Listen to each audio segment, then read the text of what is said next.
आपने डायनासोर्स का नाम तो सुन रखा होगा। वैसे भी जब कभी दुनिया के कवी हैकल जानवर का जिक्र होता है तो डायनासोर्स के सिवा और कोई नाम हमारे जहन में आता ही नहीं। जानवरों की ये नस्ल लाखों साल पहले नापैद हो गई थी। एक राय के मुताबिक खुराक की कमी इनकी नस्लों के खात्मे का सबब बनी। भूख के मारे डायनासोर्स आहिस्ता आहिस्ता मौत के मुंह में चले गए। दूसरी राय के मुताबिक दुनिया पर आसमानी हमले में ये कवी हैकल जानवर बेमौत मारे गए, यानी आसमान से शहाब साकिब, दमदार सितारों या टूटे तारों की बारिश में ये कवी हैकल जानवर भी ज़मीन में दफन हो गए। इस वीडियो में आपको डायनासोर्स के बारे में हाल ही में सामने आने वाली चंद खूबियों के बारे में बताते हैं जो हमने पहले कभी नहीं सुनी थी और ना ही अंदाज़ा लगाया था। साइंसदानों की जदीद तरीन तहकीक के मुताबिक अल्लाह ताला ने डायनासोर्स को आग प्रूफ बनने की सलाहियत से मालामाल किया हुआ था। ज़मीन गर्म होने की सूरत में वो खुद को इस दर्जा हरारत के मुताबिक एडजस्ट कर लिया करते थे। इनमें ऐसी अक़साम मौजूद थीं जिन्हें ना तो तपती ज़मीन पर चलने में दर्द महसूस होता और ना वो आग से बचने की कोशिश करते।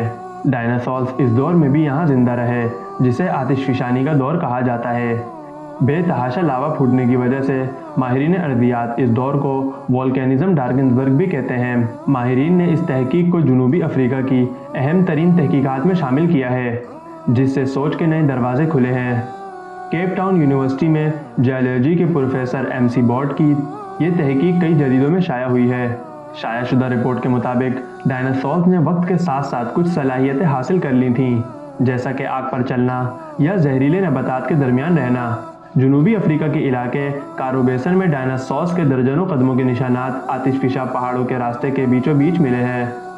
तहकीक के मुताबिक ये पहाड़ लगभग 18.3 करोड़ बरस कबल लावे से भरे हुए थे।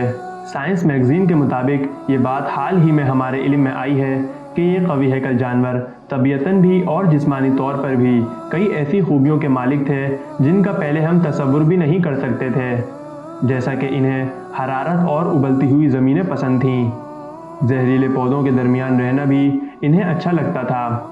ज़ेरे ज़मीन नरम जगहों पर इनकी रिहाइश रखने का भी सुराग मिला है। आसमानी शय का शिकार होकर ख़त्म होने से पहले ये आम ज़मीन के अलावा जहरीली जगहों पर भी रहते थे। जैसा कि साइंसदानों के मुताबिक डायनासोर्स के कदमों के निशानात आतिशफ़िशा पहाड़ों के रास्तों में भी मिले हैं। इतना अरसा गुजरने के बावजूद इनके निशानात अपनी असल हालत में और एक जैसे हैं, यानी पंजों के निशानात कुदरती नौइयत के हैं। लगता है कि इनके पैरों पर आग का कोई असर नहीं होता था। इनके कदमों के निशानात लावे के ऐन दरमियान पाए गए हैं। माहिरीन अर्दियात व नबातात अब तक ये नहीं जान सके कि कौन कौन सी तिबी तब्दीलियों या सलाहियतों ने इन्हें इस गर्मा गर्म माहौल में भी जिंदा रहने में मदद दी। ये बात साइंसदान भी नहीं जानते।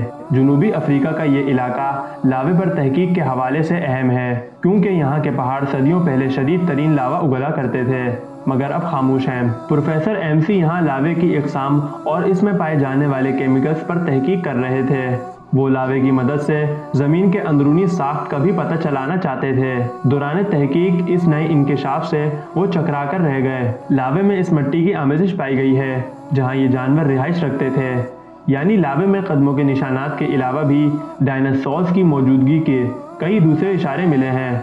इनके मुताबिक ऐसा इसी वक्त होता है जब कोई जानवर इस जगह को अपना घर, होम एरिया बना ले।